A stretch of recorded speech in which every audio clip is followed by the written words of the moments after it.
시간이 되었습니다. 같이 기도하심으로 8월 7일 밴쿠버 예수상길교회 예배를 시작하겠습니다.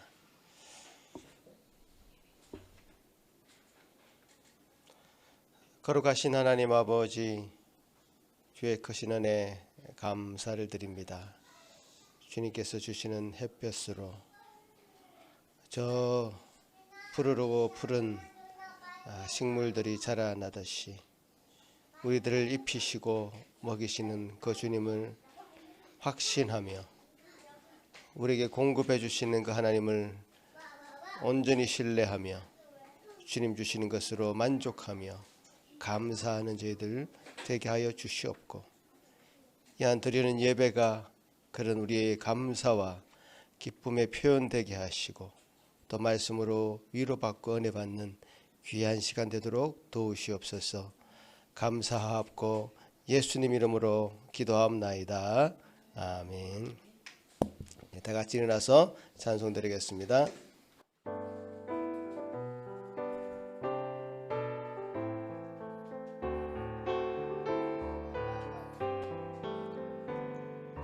갈 길을 밝히 보이시니 주 앞에 빨리 나갑시다. 우리를 찾는 주 예수 곧 오라 하시네. 죄악 벗은 우리 영혼은 기뻐 뛰며 주를 보겠네. 하늘에 계신 주 예수를 영원히 섬기리. 우리를 오라 하시는 말 기쁘게 듣고 순종하세. 구주를 믿기 지체 말고 속속히 나가세. 죄악 벗은 우리 영혼은 기뻐 뛰며 주를 보겠네. 하늘에 계신 주 예수를 영원히 섬기리. 주 오늘 여기 계시오니 다 와서 주의 말씀 드세. 듣기도 하며 생각하니 참 진리시로다. 죄악 벗은 우리 영혼은 기뻐 뛰며 주를 보겠네. 하늘에 계신 주 예수를 영원히 섬기리. 3절 한 번 더 고백할까요?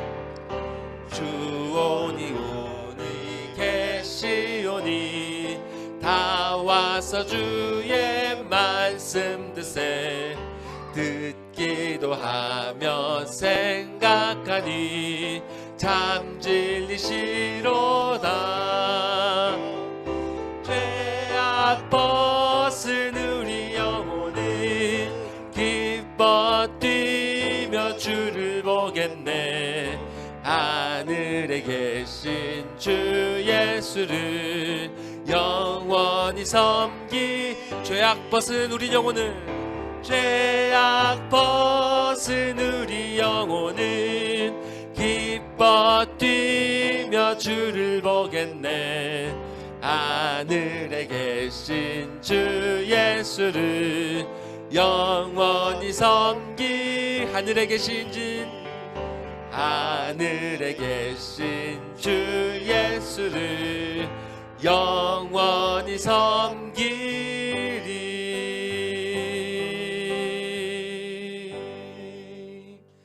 다 같이 앉으셔서 계속 우리 주님께 찬양 드리겠습니다.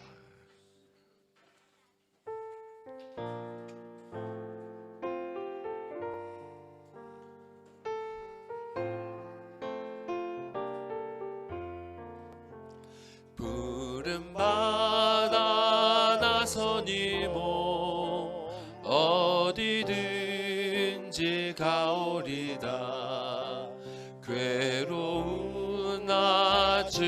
두려우나 주만 따라가오리니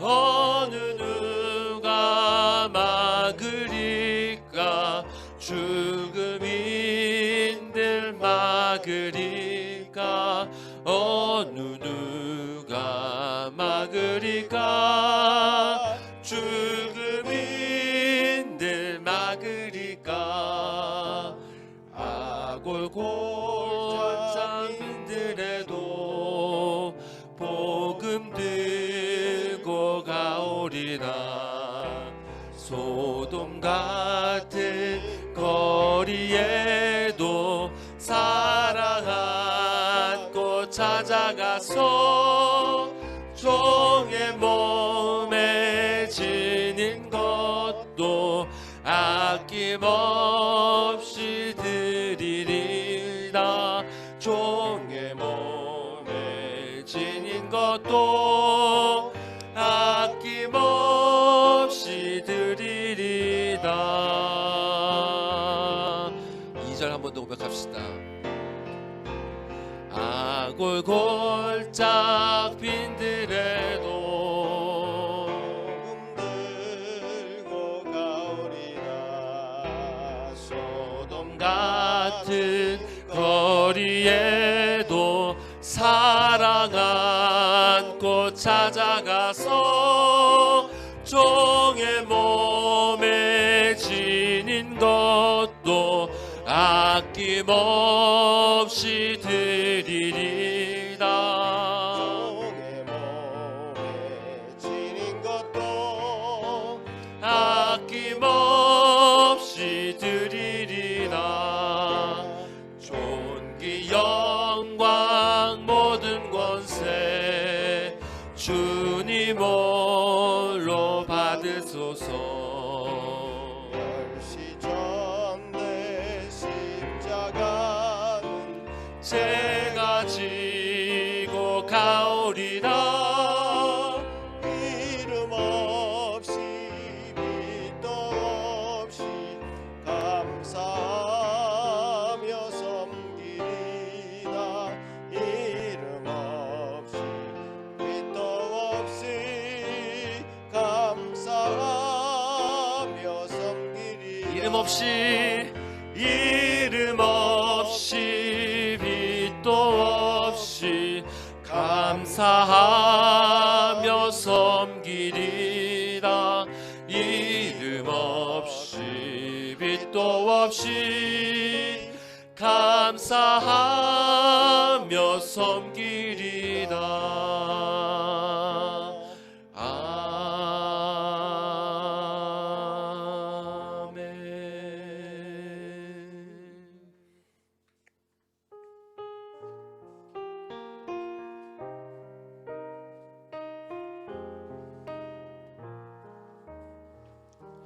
예수 따라가며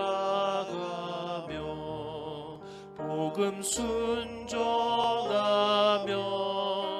우리 행할 길 환하겠네.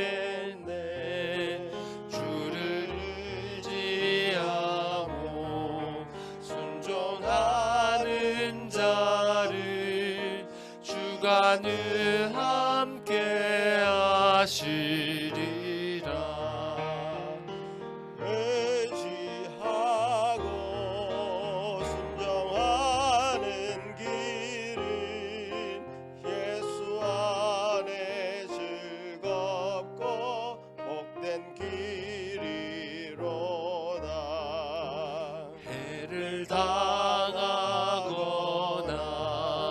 우리 고생할 때 주가 위로해 주시겠네. 주를 의지하며 순종하는 자를 주가 안위해 주시리라. 의지하고 순종하는 길은 예수 안에 즐겁고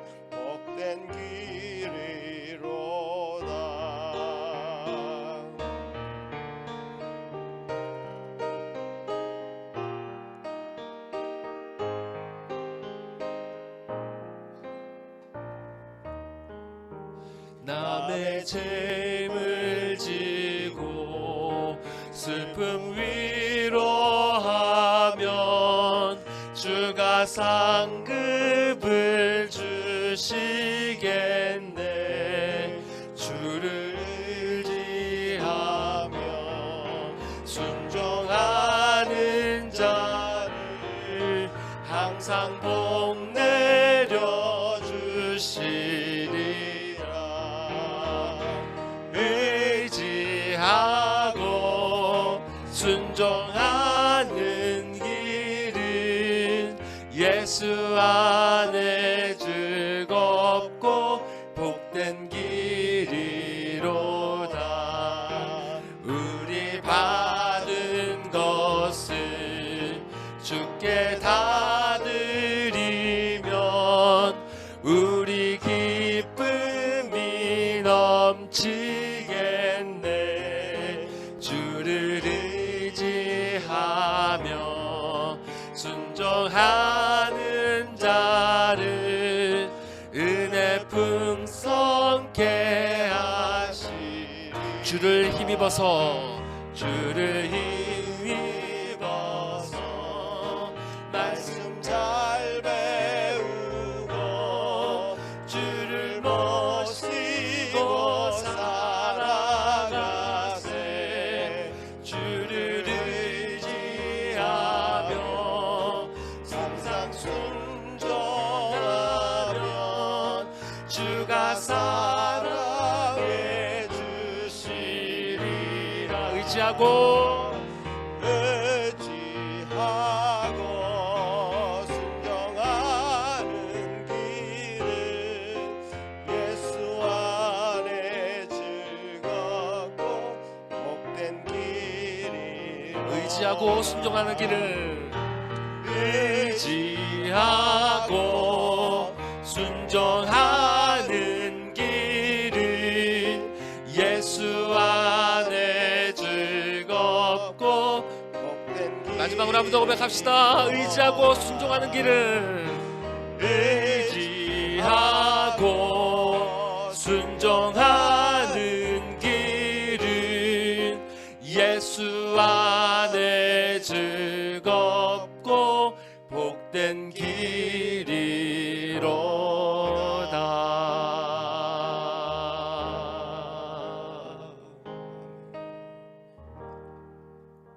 이 시간 우리 주님께 기도드릴 때에 주님, 우리가 방금 입술로 부른 이 가사가 우리 영혼의 진정한 고백이 되길 간절히 바라고 원하옵나이다. 우리가 이 주님의 귀하고 복된 뜻을 따라 살지 못했던 모든 것들을 이 시간 주님 앞에 내려놓고 이 진리를 이 시간 우리 마음에 새기길 원하오니 주님, 이 시간 우리를 깨끗게 하여 주시고 우리 돌같은 마음을 부드럽게 하사 이 귀한 진리를 우리 마음 가운데 깊이 새겨 주시옵소서. 다 같이 기도하시겠습니다. 아버지 하나님이여, 주를 순종하며 의지하는 그 길이 주 안에서 가장 복된 길임을 또 우리가 찬양하였나이다. 아버지 하나님이여, 주님의 원하시는 그 길, 참으로 이것만 그 길을 진정으로 충실심으로 따라갈 수 있는 저희들이 될 수 있도록 도우시옵소서. 아버지 하나님이여, 그 길이 참으로 우리에게 가장 행복을 주며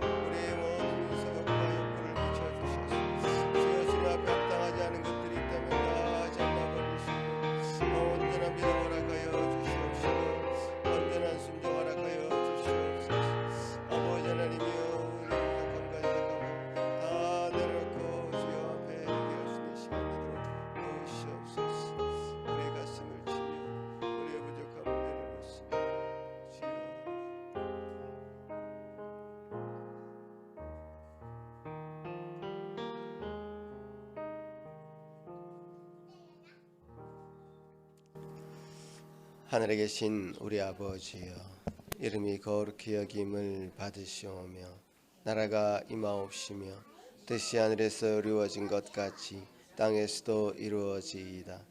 오늘 우리에게 일용할 양식을 주시옵고 우리가 우리에게 죄 지은 자를 사하여 준 것 같이 우리 죄를 사하여 주시옵고 우리를 시험에 들게 하지 마시옵고 다만 악에서 구하시옵소서.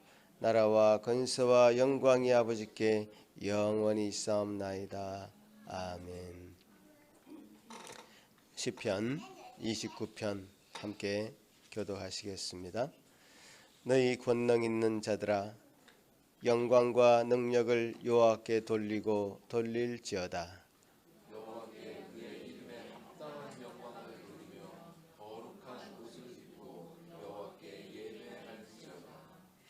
여호와의 소리가 물 위에 있도다. 영광의 하나님이 우레 소리를 내시니 여호와는 많은 물 위에 계시도다.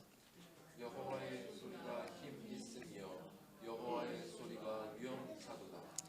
여호와의 소리가 백향목을 꺾으시며 여호와께서 레바논 백향목을 꺾어 부수시도다. 그 나무를 송아지같이 휘게 하시며 레바논과 시돈으로 늘 송아지같이 휘게 하시도다. 여호와의 소리가 화염을 가르시도다. 여호와의 소리가 광야를 진동하시며 여호와께서 가데스 광야를 진동시키시도다.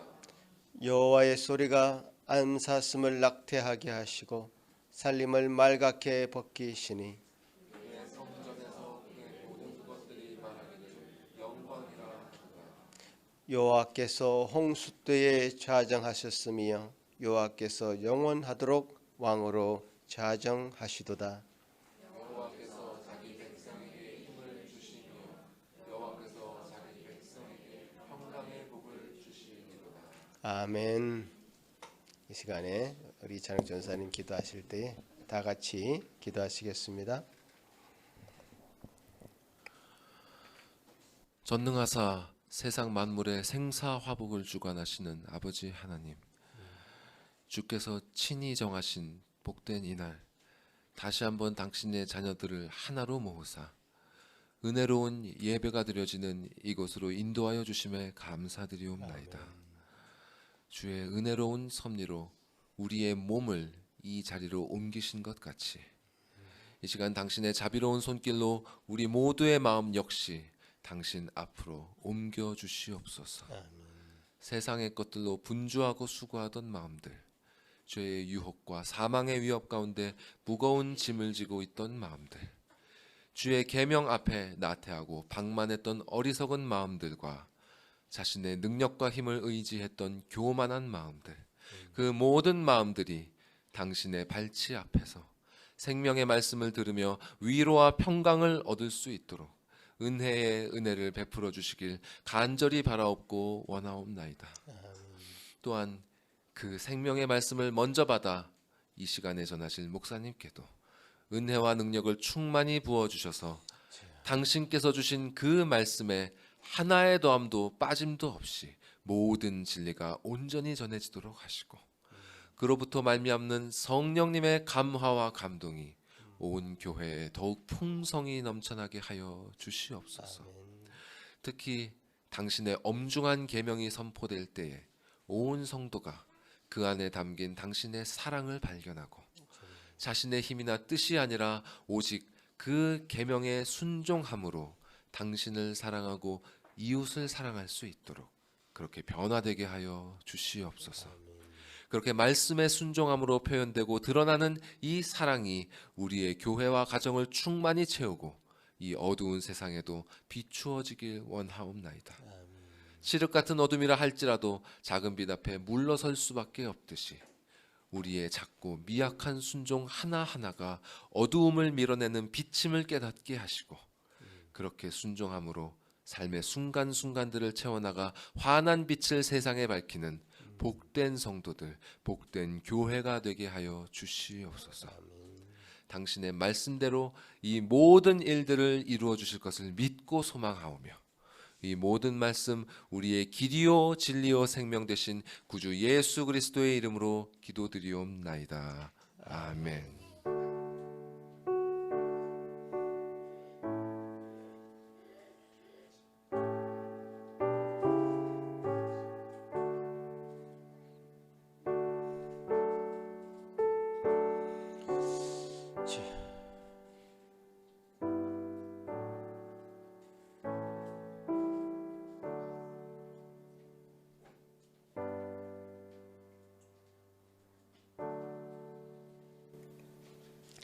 네, 오늘 우리에게 허락하신 하나님의 말씀은 출애굽기 20장 17절 말씀입니다. 네, 다 같이 한 목소리로 읽도록 하겠습니다. 내 이웃의 집을 탐내지 말라. 내 이웃의 아내나 그의 남종이나 그의 여종이나 그의 소나 그의 낙이나 무릇 내 이웃의 소유를 탐내지 말라. 아멘. 네, 우리 어린이들 우리 앞으로 나와 주시기 바랍니다. 네.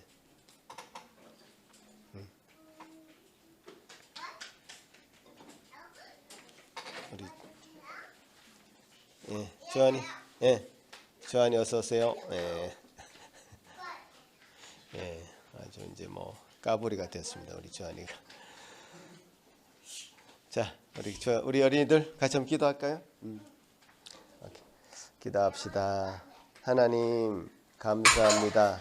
우리 어린이들을 사랑하시되 당신을 모든 것을 내어주시기까지 함같이 우리 어린이를 사랑하여 주시고, 주님, 이 어린이들이 참으로 그대로 머물러 있는 것이 아니라 그의 영육이 자라고 강건하여지며 주님 앞에 온전한 주님의 사람이 될 때까지 주님 키우시고 먹이시는 주님 놀라운 은혜에 감사드립니다. 주님, 이들이 이렇게 머물러 있지 않는 걸 우리가 잘 압니다. 하지만 우리가 그들의 그 영혼의 성숙을 위해서 무엇을 하고 있는지 우리 스스로 돌아보게 하시고, 또 이에 귀한 가르침의 시간에 그들이 영혼이 온전히 성숙하며 자라는 그 시간 되도록 말씀으로 양육하여 주시옵기를 소망합니다. 감사하고 예수님 이름으로 기도합나이다. 아멘.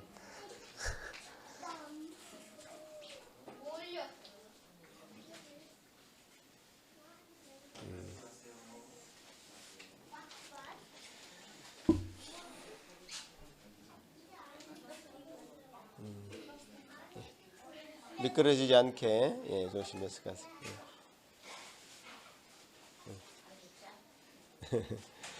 자, 뭐 우리 준비하시는 동안에 우리 먼저 대요리 문답 한번 먼저 읽어보도록 하겠습니다.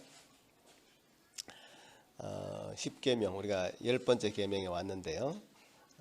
10번째 계명에서 과연 얘기하시는 바가 어떤 것인지, 대요리 문답에서 무엇이라고 말씀하고 있는지 먼저 한번 읽어보도록 하겠습니다. 제 147문인데요. 제10계명에서 요구된 의무들은 무엇인가? 여러분 답을 해보십시오. 시작.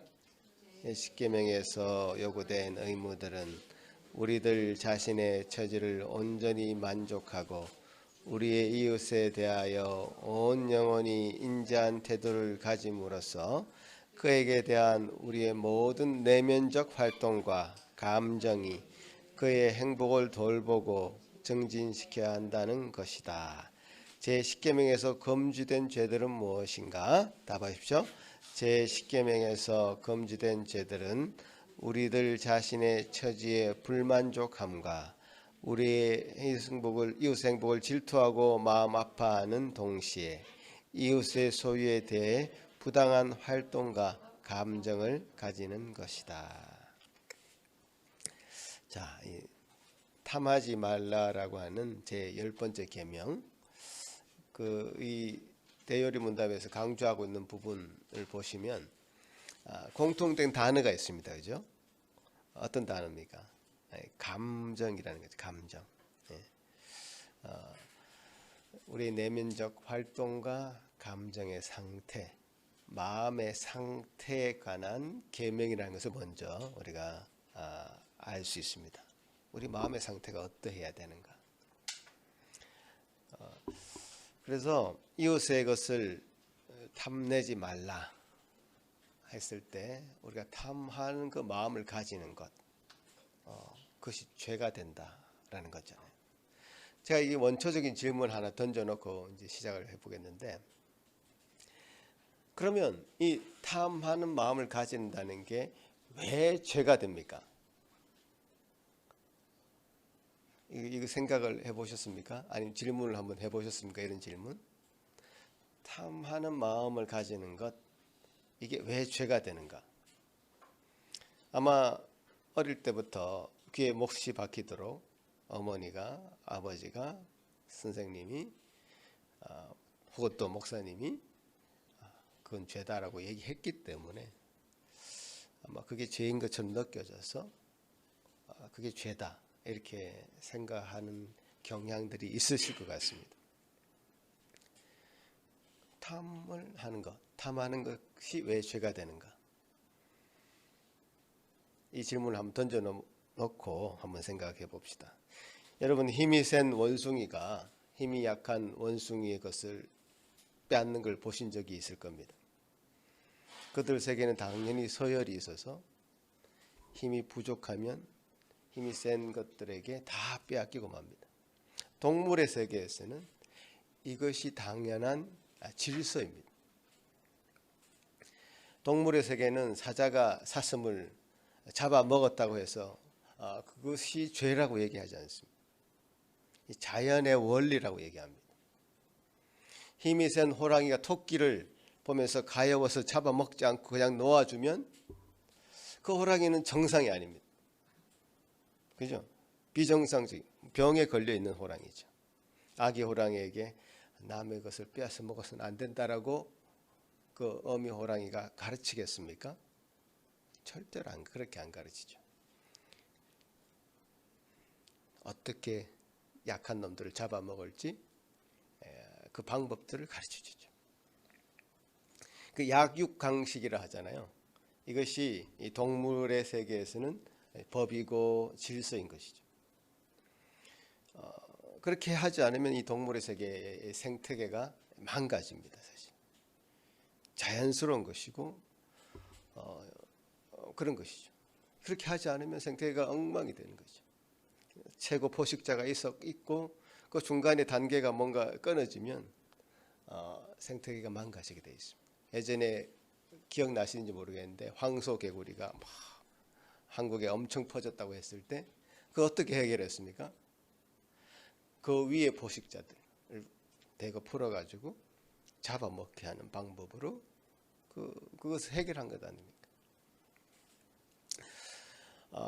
여러분이 이제 동물의 세계나 뭐 동물에 관한 그 방송들을 많이 하지 않습니까? 그럴 때 새끼를 막 지극정성으로 돌보고 뭐 그런 것을 볼 때 저게 정말 어미의 마음인가 보다 이런 걸 느끼잖아요.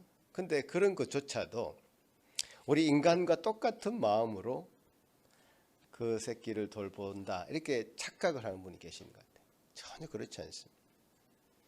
동물이 가지고 있는 힘이 센 동물이 약한 동물을 잡아먹는 똑같은 그 본능으로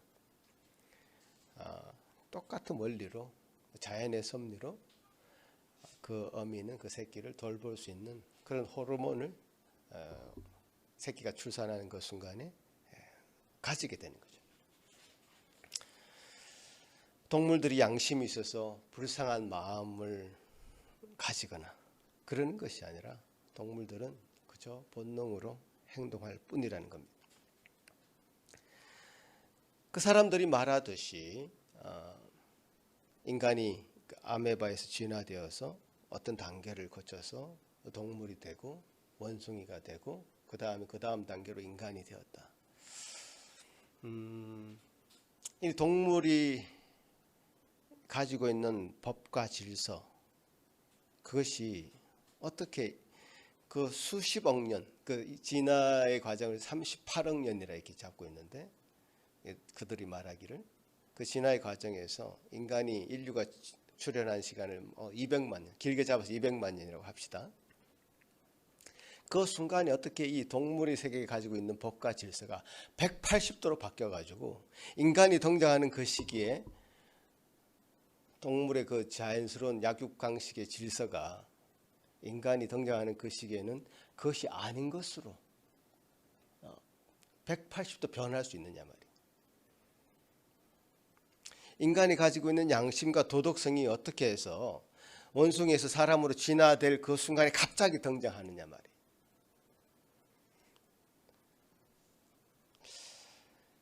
그동안 자연의 원리로 이 세상이 잘 돌아가다가 인류가 등장한 그 시기에 얼마 안 되는 지점에서 이 약육강식의 원리가 해체된다.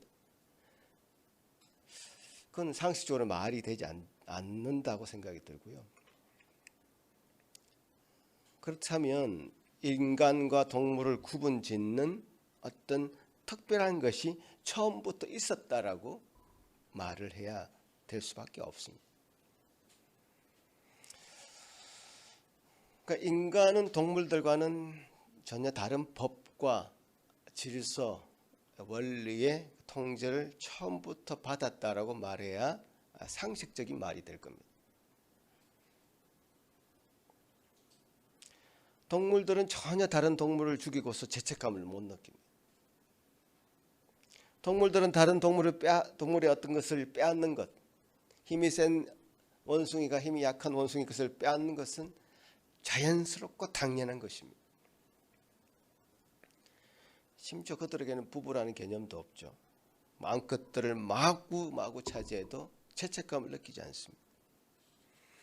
그들 세계에서 그런 힘을 가진 자가 왕처럼 군림하죠. 그러나 하나님께서는 인류를 다른 동물들과는 다른 존재로 창조를 하셨습니다. 창조물들의 이름을 지을 정도로 지성을 주셨고 마음의 양심을 허락해 주셔서 하나님의 법을 심어 주셨다. 하나님의 그 법에 맞지 않는 것을 죄라고 알게 해주셨습니다. 이 동물들에게는 절대로 있을 수 없는 그런 거죠. 태초의 인간을 보십시오.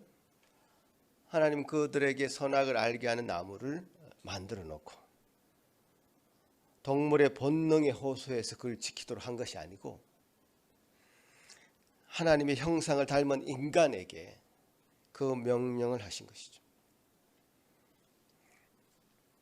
인간은 그 열매가 보암직도 하고 먹음직도 하고 하는 어떤 그것을 따먹고 싶은 탐심이 생겼고요. 결국 인간이 그것을 따먹었지만 사단의 속임수에 넘어간 것이죠. 사실은. 그러니까 동물의 세계에서는 있을 수 없는 영적인 존재가 이제 등장하는 거죠. 사단의 속임수는 뭐였습니까? 하나님처럼 눈이 밝아져서 선악을 알게 되는 능력을 가진다는 거였습니다.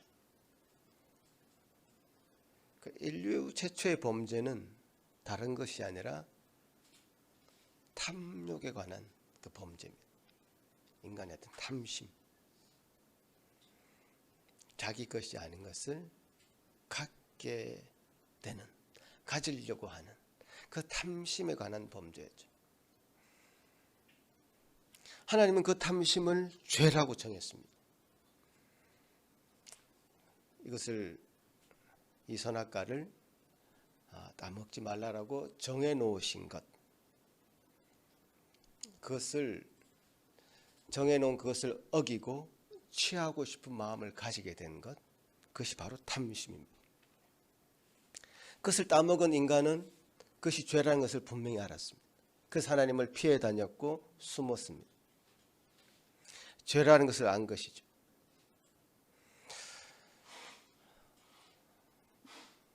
죄라는 인식이 없는 동물들은요, 먹고 싶은 욕구가 생기면 자연스럽게 잡아먹으면 됩니다. 다른 약한 동물들을 그 가지고 있는 것을 빼앗아 먹으면 됩니다. 아무런 문제가 되지 않습니다. 그런데 우리가 죄라고 알고 있고 우리 양심에 그렇게 호소하고 있고 하나님이 형상으로 지음받은 인간에게는 그것이 죄라는 것이 우리 양심에 호소되고 있기 때문에 아무리 이웃이 좋은 것을 가지고 있어도 그것을 탐하고 빼앗으면, 그리고 그런 욕구가 생기더라도 그것을 빼앗으면 그것이 죄가 된다는 것을 알게 된 것이죠. 인간에게만 사실 그런 법을 주신 것이죠. 인간에게만. 동물과 구분 지을 수 있는 가장 특징적인 것, 인간에게만 그런 양심의 법을 주신 것.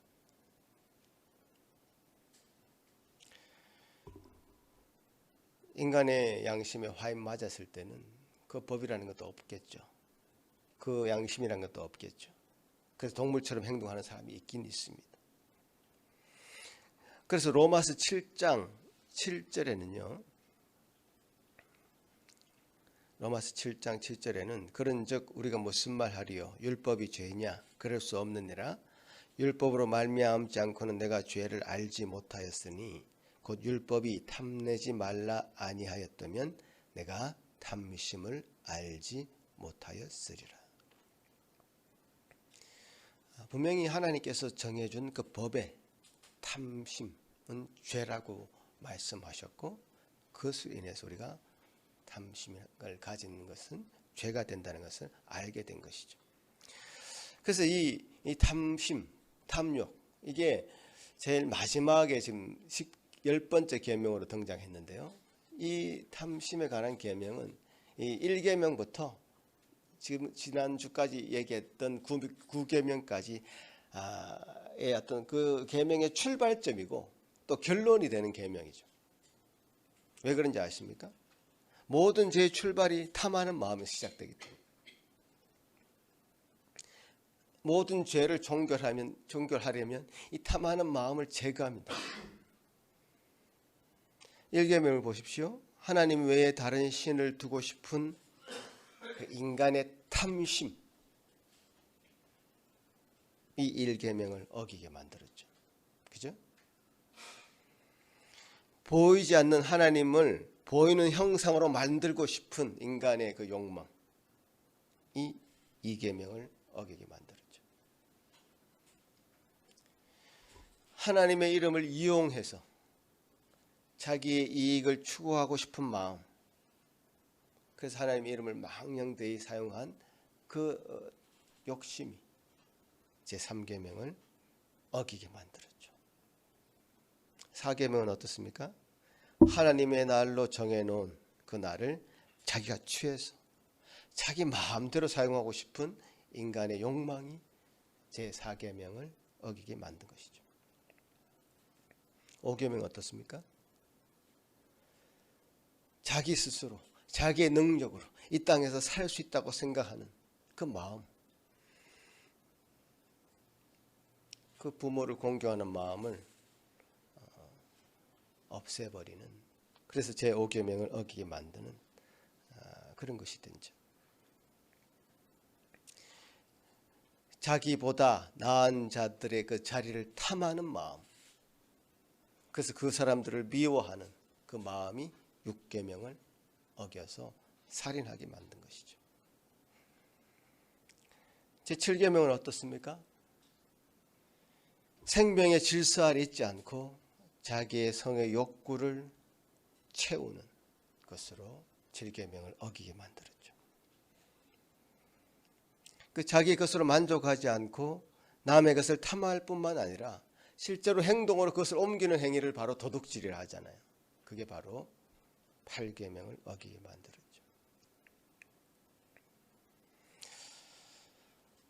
오늘 말씀이 탐심과 가장 연관이 있는 말씀이 지금 8계명입니다. 도둑질하는 거, 그죠?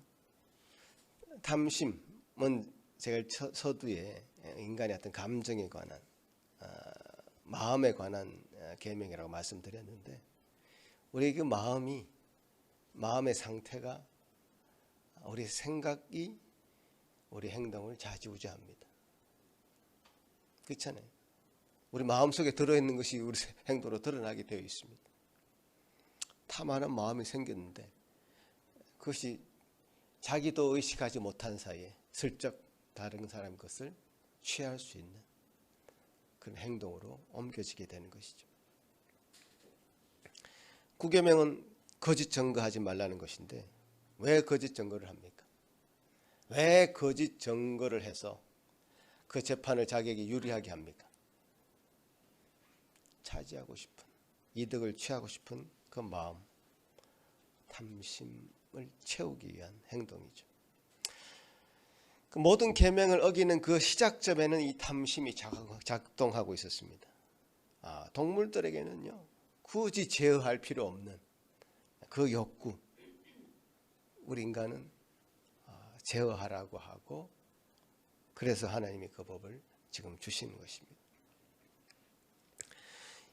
그러니 이 십계명은요, 하나님께서 이 땅을 지으시고 창조하시고 통치하심을 굳게 믿는 이 성도들에게는 정말 필요한 법이고 그 질서인 것이죠. 그렇지 않고 동물들이 인간의 조상이라고 믿는 저들에게는 불필요한 법일 수도 있습니다. 왜 저들이 하나님을 믿지 않고 하나님의 형상으로 창조된 인간이라는 그 사실을 성경대로 받아들이지 않으면서 왜 이중적으로 행동하는지 모르겠습니다. 동물들이 그들의 조상이라면서요. 우리 인간의 어떤 본능대로 행동하고 본성대로 행동하는 것, 사는 것, 그것만큼 행복한 것이 없을 것입니다. 동물들은 그것을 행복하게 살고 있습니다. 자기 나름대로 약육강식의 그 질서 안에서 행복하게 살고 있는 거예요. 인간들도 그렇게 살면 됩니다. 그죠? 본성대로 살지 못하는 인간만큼 불행한 인간은 없을 것입니다. 본성대로 사는 것이 가장 행복한 길이죠. 만약에 그것이 아니라면요, 하나님께서는 인간에게 동물들과 다른 본성을 주셨다고 인정해야 될 것입니다.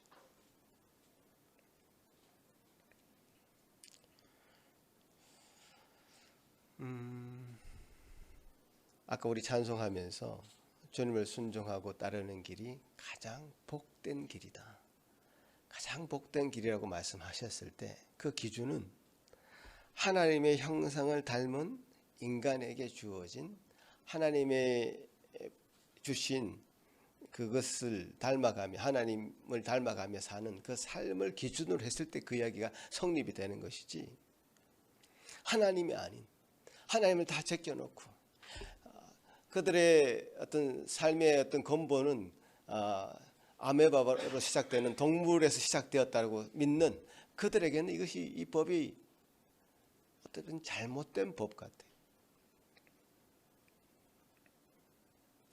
아주 그들을 불행하게 만드는 법 같아요.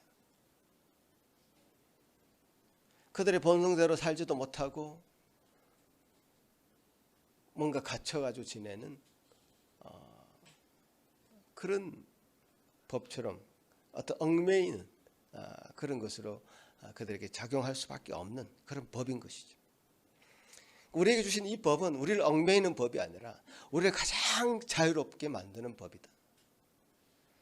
왜냐? 하나님께서 주신 인간에게만 주신 고유한 그 본성이 있기 때문에 그 본성대로 하나님 형상을 닮아가며 사는 것이 가장 행복한 길이기 때문에 그것이 우리가 하나님 형상을 닮은 인간이 가야 될 가장 행복한 길이라는 것이죠. 그러니까 이것을 구분해 놓지 않으면요, 헷갈릴 것 같아요. 사람들이 뭔가 나름대로 도덕적으로 살고 있는 것처럼 보여도요, 그 기준 자체가, 도덕의 기준이 뭐냐 했을 때 그 기준 자체가 흔들리기 때문에요, 그 시대마다 사람마다 자기 나름대로 그 도덕이라는 것을 해석해 버리죠. 자기 유리한 법을 만들고 법 자체도 어그러뜨리고 법 자체를 이용해서 사람을 더 괴롭히는 그런 세상으로 만들어 가버리죠. 기준이 없기 때문에 그렇죠. 저는 솔직하게 얘기하라 이거죠. 당신들은 그 법의 기준이 없는 것이 아니냐. 동물에서 시작된 그 인간이 가지고 있는 법은 약육강식인데 그대로 살아라 그냥. 이렇게 말하고 싶어요.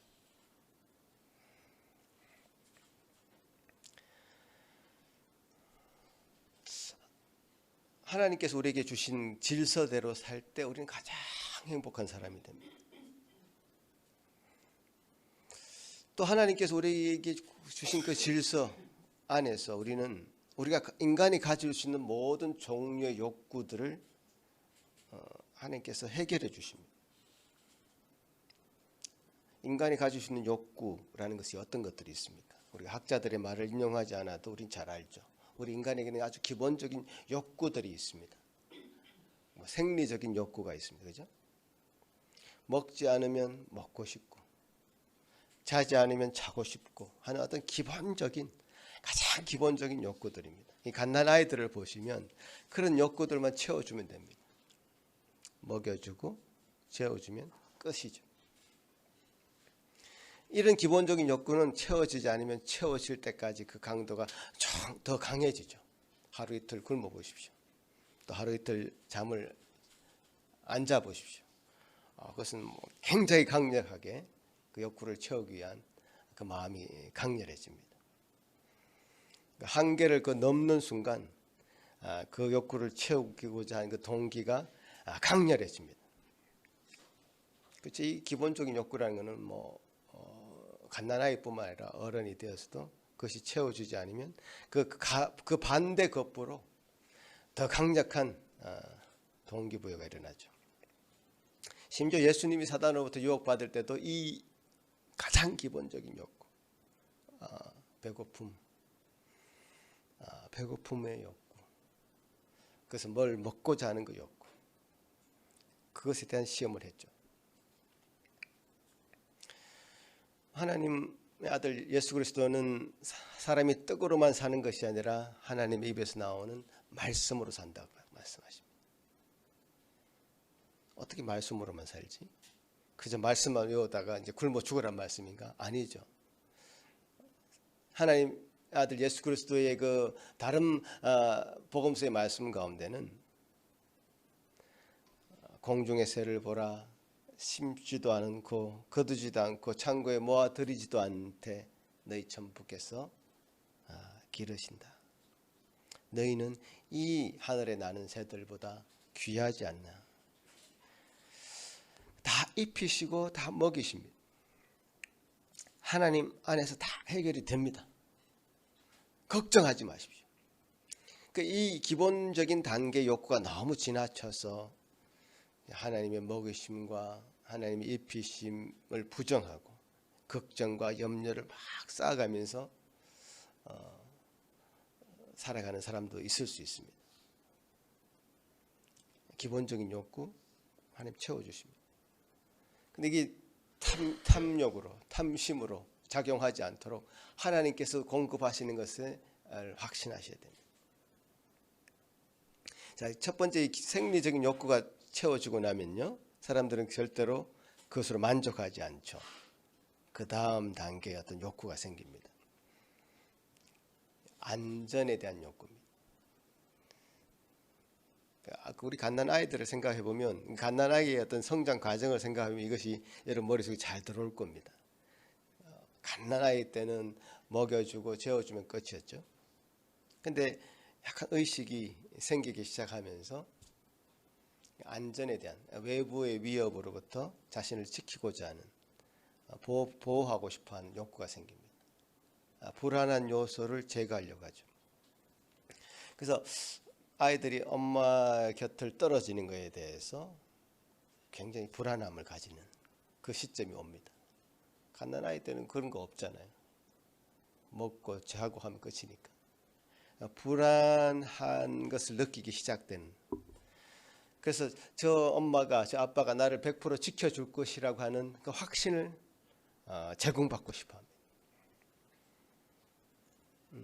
이럴 때 그 안정된 환경을 제공해 주지 못하면, 예를 들어서 부모들이 그 아이들이 보는 앞에서 크게 소리로 싸운다든가, 또 혼자 놔두고 부모들이 어디 간다든가, 이런 상황이 반복이 되면 굉장히 정서적으로 불안한 아이가 되기 쉽습니다. 그 안전에 대한 욕구를 다 체험받지 못하죠. 근데 우리는 잘 압니다. 우리 부모들이 그 아이들의 안전의 욕구를 다 채울 수 없다는 걸 잘 알죠. 사고 나서 다치기도 하죠. 부모들이 여러 가지 불안함을 제공해 줄 수밖에 없습니다. 점점 부모의 영역을 이제 점점 떠나는 거죠. 그래서 그들이 이런 시기에 정말 하나님을 알 수만 있다면 주 날개 아래에서 우리를 지키시고 품으시는 분이 누구신가, 그것을 알게 되죠. 사망의 엄침한 골짜기로 다닐지라도 해를 입지 않을 것이라고 하는 확신, 우리를 지키시는 분이 누구시라는 그 확신. 하나님을 알고 나면요, 그치, 우리 부모님도 연약한 인간의 인간 중에 한 분이라는 것을 알게 되고, 부모로부터 체험받지 못했던 그 안전에 대한 욕구를 체험받습니다. 불안 정세가 사라지죠. 영원한 평안이 어디서부터 온다는 것을 알게 되죠. 그죠? 이제 그런 단계로 지나가면서 그 다음에는 어떤 욕구가 생길까요? 처음에는 생리적인 욕구가 있다가 안전에 대한 욕구가 생기다가 그 다음에는 애정과 소속에 대한 욕구가 생깁니다.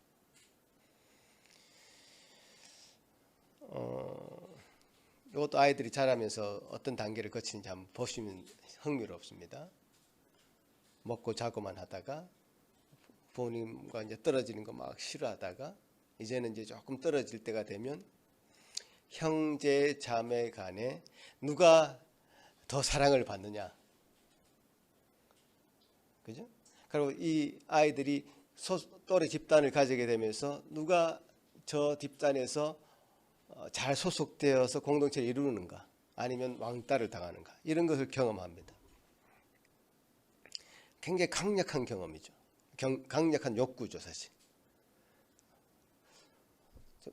어떤 형제가 자매가 나보다 부모님의 사랑을 더 받는다, 굉장히 시기를 하게 되고요. 어떤 집단에서 내가 왕따를 당한다, 엄청난 그 심리적인 경험을 하게 됩니다.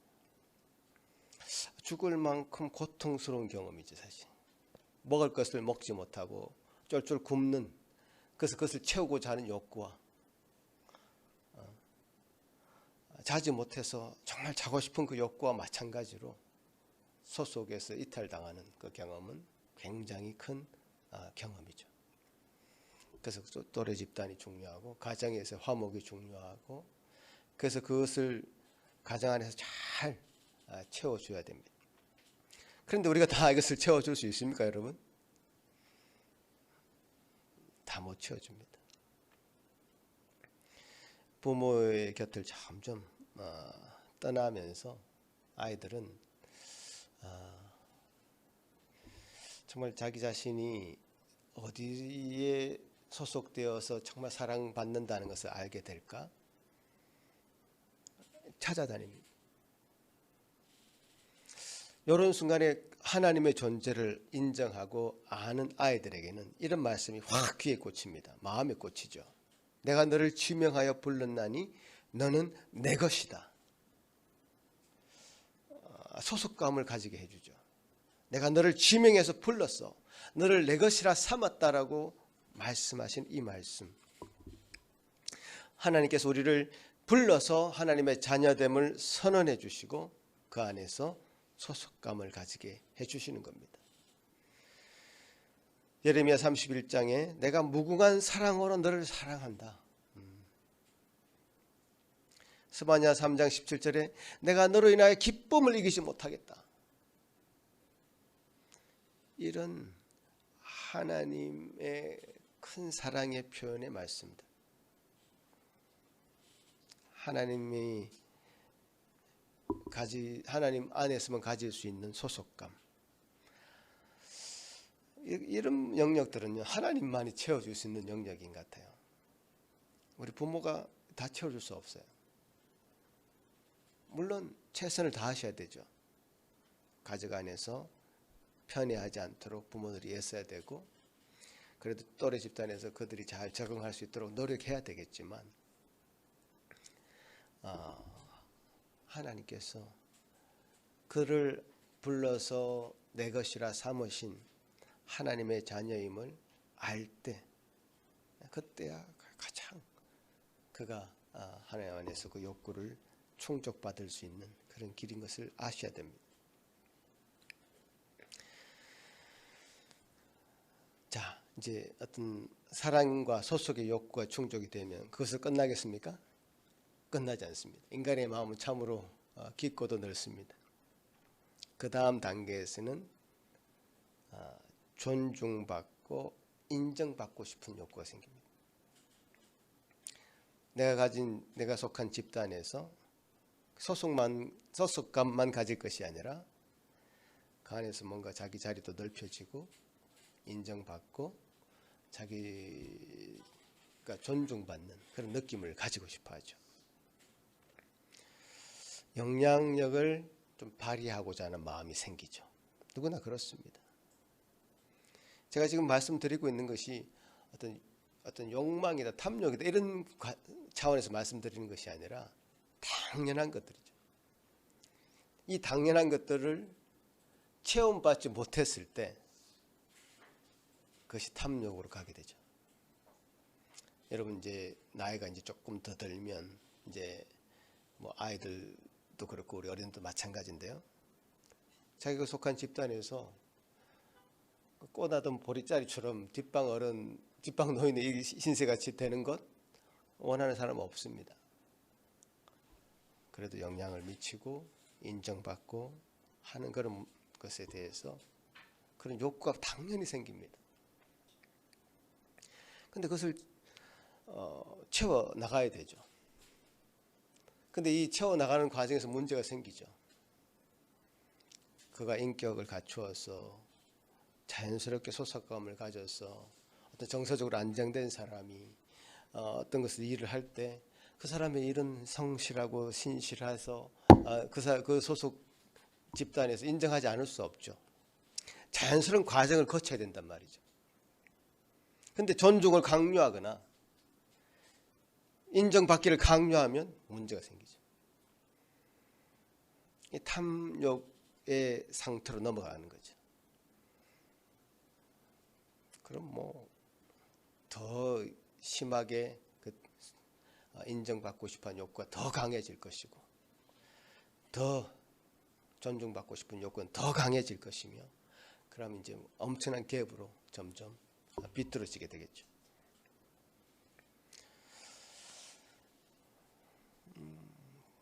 생리적인 욕구, 안전에 대한 욕구, 애정과 소속감의 욕구, 이런 것들이 정상적으로 잘 채워지면요, 그 다음 단계로 진행되는 이 존중받는, 인정받는, 그래서 공동체에 기여하고 이바지하는 그런 사람이 되도록 스스로 노력하게 됩니다. 제가 학부모들한테 늘 하는 얘기가 있습니다. 우리 집에 이제 아이들 학부모들하고 제가 상담을 가끔 합니다. 늘 하는 얘기가 있습니다. 공부하라고 절대로 다그치지 마라. 이 가족이 함께 잘 지내면요, 가족의 구성원의 한 사람으로서 그 아이는요, 부모가 기대하는 것보다 더 잘하려고 스스로 노력하게 되어 있습니다. 절대로 다 갖춰서 할 수 있는 그거는 결국 과부하가 걸려서 그 아이에게 인격적으로 영향을 미칠 뿐이지 결코 바람직하지 않다. 절대로 공부하라고 다그치지 말고 그냥 가족들이 화목하게 잘 지내라. 특히 부부가 화목하게 잘 지내라. 그러면 그 아이들은 그 정서적인 안정감을 가지고 부모가 원하는 것 이상으로 자기가 하고 싶은 욕구가 생기게 되어 있습니다. 왜냐하면 자기가 인정받고 싶은 마음이 있기 때문에, 기본적인 욕구가 있기 때문에. 그래서 우리가 할 수 있는 말은 좀 제발 좀 쉬어라, 제발 좀 놀면서 해라, 이런 얘기를 해야 됩니다. 가족들이 함께 휴가도 가고 산으로 들러 다니는 것 아이들에게 훨씬 공부하라고 말하는 것보다 더 큰 동기부여가 됩니다. 뭐 우리 학부모들한테 제가 자주 하는 이야기인데 여러분도 명심하시기 바랍니다.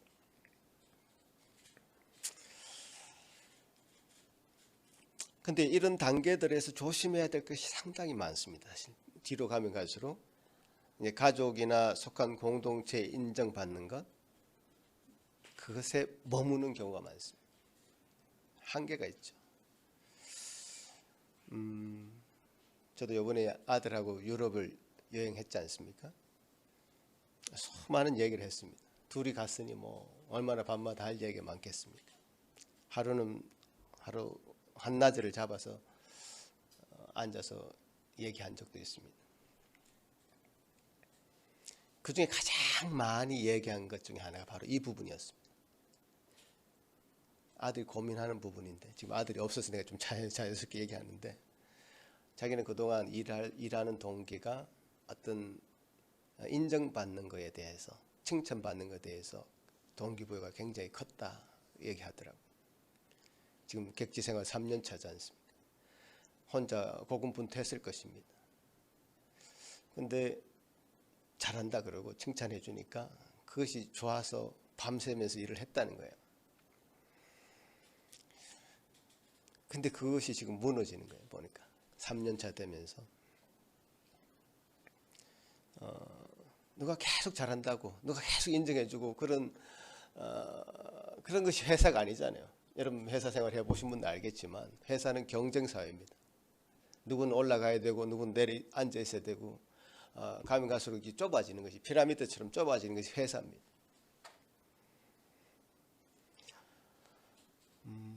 그런 사회에 적응하려면 그보다 더 큰 질문을 해야 된다. 네가 왜 일하는가? 지금 일하는 것에 대한 분명한 목적이 필요한 것 같다.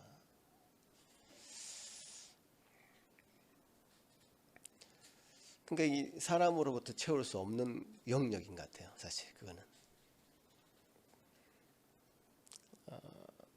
하나님을 얘기하지 않고는 이걸 넘어갈 수 없겠더라고요. 하나님께서 주시는 사명이 있다면 난 어떤 일을 하더라도 그것이 뭐 내 뼈가 부러지고 내 뭐 밤을 새서 코피가 나고 하더라도 그건 기쁜 일일 것 같다. 그래서 내가 왜 일을 하고 있는가 계속 질문을 하라고 제가 요구를 했습니다. 아직도 그 질문을 하고 있을 것이고 그 해답을 찾으려고 노력하고 있는 것 같더라고요. 저와 여러분도 마찬가지 같습니다.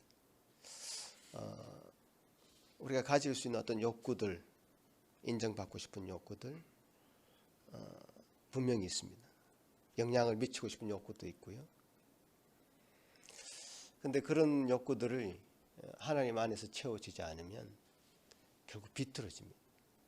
한계를 느낍니다. 군림하려고 하거나 어떤 권모술수를 서서 그 자리를 차지하려고 하거나 다른 어떤 악한 방법을 쓰는 거죠. 평강의 길로 가지 않습니다. 결국 하나님이 원하시고 하나님이 인정하시는 일을 해라. 그런 것이 확신이 될 때 비로소 평강이 찾아올 것이다. 그러니까 인정받는 그 욕구가 참 중요하고 동기부여가 되는데 이런 한계가 있다는 걸 말씀드린 거죠. 그 갈증을 다 채울 수 없다는 거예요. 자, 그런 인정받고 싶은 욕구가 끝나면 그 다음 또 없을 것 같죠? 또 있습니다. 마지막 단계라고 얘기하는데 자아 실현의 욕구입니다. 그러니까 생리적인 욕구, 안전에 대한 욕구, 애정, 소속의 욕구, 또 존중받고 인정받는 욕구가 다 채워져서도요, 우리 그 삶의 동기가 끝나지 않습니다. 자아 실현의 욕구가 있다고 합니다. 이 자아 실현의 욕구는 앞의 욕구와 달리 멈추지 않습니다. 계속적으로 이 욕구가 충족되면 될수록 더 커집니다. 뭐 알고 싶은 욕구가 끝이 없지 않습니까? 그래서 나이 70 넘어도 대학에 들어가서 다시 공부하는 분 가끔 보지 않습니까? 어떤 자기의 숨어있는 어떤 잠재력 같은 거, 그것은 아직 더 성장할 가능성이 많이 있는 거죠. 내가 무엇을 좋아하는지도 잘 모르겠고, 내가 좋아하는 일에 그냥 정말 그렇게 하면서 평생 살고 싶다, 이런 마음도 있고, 그래서 계속 추구하는 거죠. 제가 그런 상상을 해본 적이 있는데, 우리가 한 1000년 정도 사는 구약시대 인물이라면 한 100년 정도는 다른 자업을 좀 가지고 싶다. 100년씩 끊어가지고. 그럼 그 자업을 통해서 내가 가지고 있는 어떤 내가 할 수 있는 능력치가 최선으로 갈고 닦아줘서 뭔가 잘할 수 있을 텐데, 이런 생각을 해봤습니다. 축구 선수 100년, 목사도 한 100년, 카펜터 100년, 얼마나 정교하게 잘 만들겠습니까? 그죠? 대영아, 그렇지? 지금부터 뭔가 기술을 잘 갈고 닦으면 기술은 정교해지고 세련돼지고 인간이 발휘할 수 있는 능력치가 최대치가 될 것입니다. 그러니까 뭐 끝이 없는 거지, 이거는. 만년 살아도 아마 할 일이 계속 있을 거예요. 그죠? 근데 이것도 굉장히 우려할 부분이 있습니다. 이 자아 실현에 초점을 맞추어서 인간의 능력치를 최대한 키우는 것. 이 자아 실현이라는 명목 하에서 사실 자기 자신이 자기에게 우상이 될 가능성이 있죠.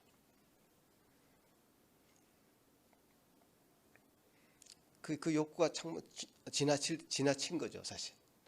탐욕이 되는 거죠, 사실. 그 다음에는 하나님보다 더 위에서 하나님을 제껴놓고 자기 자신을 추구하고 예배하는 자가 될 가능성이 있는 거죠. 디모데후서 3장에 이런 말씀이 있는데, 말세에 고통하는 때가 이르리니 사람들은 자기를 사랑하며, 자기를 사랑하는 거, 이게 하나의 말세의 징조라 그랬는데, 자기 애가 너무 강해진 거죠. 어떤 탐욕으로 바뀐 자기 사랑이죠.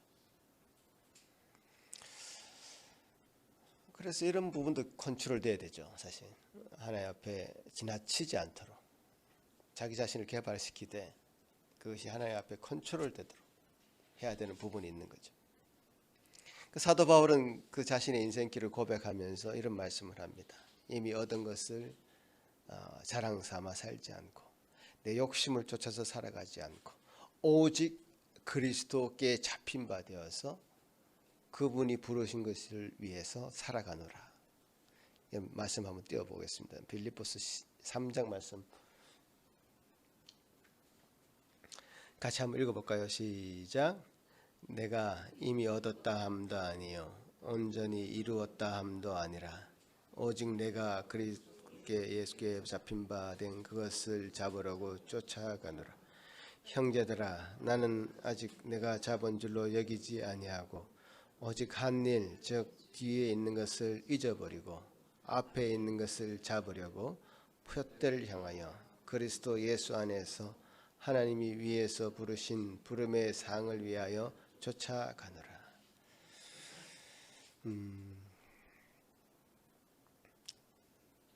이 하나님 주신 사명을 향해 갈 때는 자기 자신의 능력이 최대치가 되어서 그 모든 일에 모든 자신의 능력을 가동해서 하나님 원하시는 걸 향해 쫓아간다면 그것이 뭐가 문제가 될 것입니까? 사도 바울의 고백처럼 그 표대가 분명하고 예수 그리스도 안에서 하나님이 부르신 부름의 상을 위하여 쫓아가는 그 인생은 가장 복된 인생이죠. 여러분의 재능과 모든 은사가 하나님 앞에 그렇게 쓰임 받을 수 있다면 그것은 하나님 앞에서 너무 가치 있는 일이 될 것입니다. 자, 이렇게 우리 마음에 있을 수 있는 어떤 자연스러운 욕구에서부터 시작해서 어떤 고상한 욕구에까지 제가 좀 다루어 봤는데요. 이런 욕구들이 하나님 앞에서 다 채워져야 된다. 인간은 누구나 이런 욕구를 가지고 있기 때문에 하나님 앞에서 채우지 않으면 다른 것을 통해서 체험받으려고 애쓰게 되어 있습니다. 삐뚤어진단 말이에요. 삐뚤어져. 가장 기본적인 욕구부터 하나님이 먹이시고 입히시며 하나님이 돌보시고 하나님이 사랑하시며 하나님이 인정하시고 하나님께서 우리를 통해서 하나님께서 일을 하시고 하는 이 모든 단계에 이르기까지 하나님이 채우시고 입히시며 하나님이 그에게 최대한 능력치를 활용해서 일을 하도록 만들어 주신다는 사실을 인정할 때 이것은 탐욕으로 발전하는 것이 아니라 하나님께서 우리의 어떤 소원이고 소망이고 그래서 하나님께서 우리를 그렇게 사용하시는 것에 대한 감사와 기쁨으로 드러나게 되죠. 이런 자연스러운 것들이 우리 인간에게 주어집니다. 그것이 우리 인간의 하나님께서 우리 인간을 지으신 목적이고 자연스러운 어떤 인간의 모습입니다. 오늘 탐심에 대해서 얘기를 하고 있는데요. 탐심은 우리 마음속에 있는 것입니다. 그죠? 우리 마음속에 있는 것이라 다 숨길 수 있습니다, 여러분. 가릴 수 있습니다. 도둑질하고 저걸 빼앗고 싶은데 그렇지 않은 척 할 수 있습니다. 그러나 그것이 결국에는 다 드러납니다. 지금 드러나지 않으면 5년 후에 10년 후에 드러나고요. 지금 드러나지 않으면 이곳에서 드러나지 않으면 다른 자기가 힘을 쓸 수 있는 데서 드러나기도 합니다. 지금은 막 주눅들어 있더라도 꼬마들 앞에 가서는 막 자기가 대장인 것처럼 행동하듯이요. 그래서 우리의 마음의 문제는 정말 잘 다뤄야 되는데 우리 생각이 우리 삶을 지배하기 때문에 그렇습니다. 생각의 한 톨이라도 하나님을 향한 사랑으로 이것을 채우시기 바랍니다. 그런 삶으로 여러분 만들어질 것을 기대하고 소망하며 말씀을 마치겠습니다. 기도하겠습니다. 하나님 아버지 감사합니다. 오늘 우리에게 주신 이 말씀을 통해서 우리가 어떤 삶으로 하나님 앞에 살아야 될지 다시 한번 점검하게 하시니 감사합니다. 주님, 우리를 참 고귀한 존재로 하나님의 형상을 닮은 존재로 만들어 주셔서 감사합니다. 그 안에서만 누릴 수 있는 복과 그 온전한 행복을 누리는 저희들 되게 하여 주옵소서. 주 안에 있을 때 그것이 가장 기쁘고 즐거운 일이 되게 하신 것 감사합니다. 다른 동물들과 차별시켜 주셔서 감사합니다. 아버지 하나님께서 주시는 은혜를 누리고 그것을 향해 달려갈 수 있는 저희들 되게 하여 주옵소서. 감사하고 예수님 이름으로 기도합나이다. 아멘. 사도신경으로 우리의 신앙을 고백하겠습니다.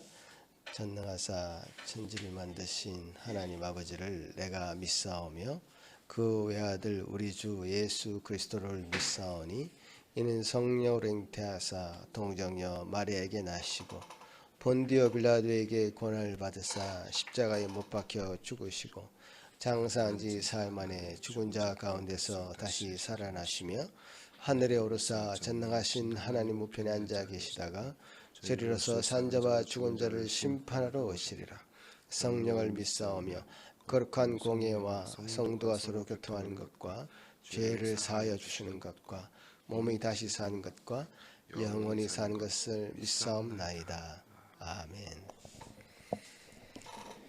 다 같이 일어나서 말씀을 기억하시면서 찬송 드리겠습니다.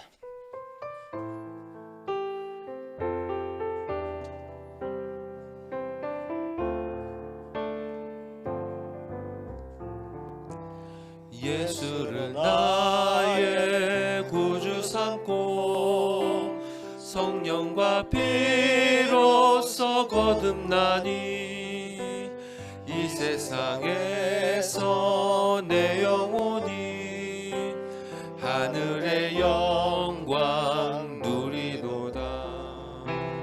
이것이 나의 간증이요 이것이 나의 찬송일세.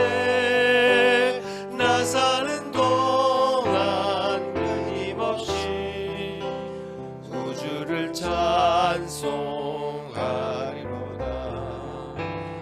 온전히 주께 맡긴 내 영 사랑의 음성을 듣는 중에 전사들 왕래하는 것과 하늘의 영광 보리로다.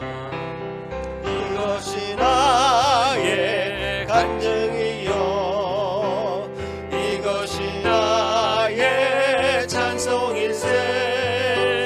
나 사는 동안 끊임없이 구주를 찬송하리로다. 주 안에 기쁨 누림으로 마음의 분당이 잔잔하니 세상과 나는 간도 없고 구속한 주만 보이도다. 이것이 나의 간증이요 이것이 나의 찬송일세. 나 사는 동안 끊임없이 구주를 찬송하리로다.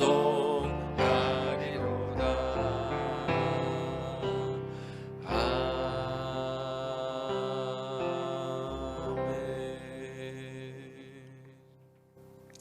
아버지 하나님 감사합니다. 우리에게 주신 그 은혜로 우리가 삽니다. 우리에게 주신 그 은혜로 주님의 법을 알게 되었습니다.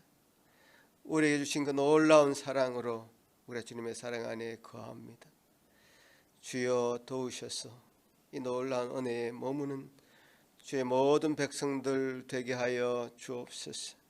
주여 우리가 이렇게 참 경제 활동을 하며 참 이 땅 가운데 소속되어 어떤 것을 추구하며 살고 있습니다. 주여 그 모든 것을 추구하는 가운데 주님만이 목표되게 하시고 주님만을 바라는 저희들 되게 하시고 주님이 부르신 그 상을 쫓아 갈 수 있는 저희들, 다른 박질할 수 있는 저희들 되게 하여 주옵소서.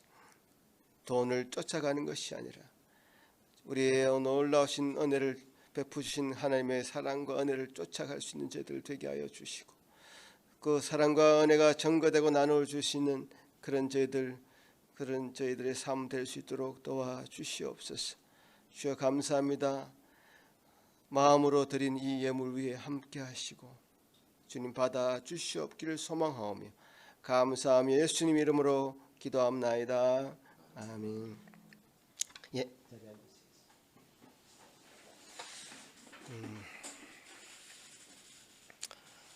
주님께서 우리에게 하나님의 형상을 닮은 존재로 동물들과 구별해서 만드신 것을 그 아는 복이라는 것은 얼마나 큰 복인지 모르겠습니다. 그 길을 따르시고 그 안에서 정말 행복을 누리시는 저와 여러분의 삶이 되기를 바랍니다. 기도하겠습니다. 이제는 우리 주 예수 그리스도의 크신 은혜와 하나님 아버지의 극진하신 사랑하심과 성령 하나님의 위로하심과 교통하심이 이제 주님이 우리에게 주신 것 그것으로 온전히 만족하며 주님이 또 우리에게 주실 것 그것을 소망하며 바라보며 주님 안에서 온전한 기쁨과 즐거움을 누리기를 소망하는 여기 머리 숙인 모든 성도들 위해 그 가정 위에 또 이 자리에 함께 없지만 여러모로 예배에 참여하고 있는 모든 성도들 그 가정 위에도 지금부터 영원토록 함께 있을지어다. 아멘.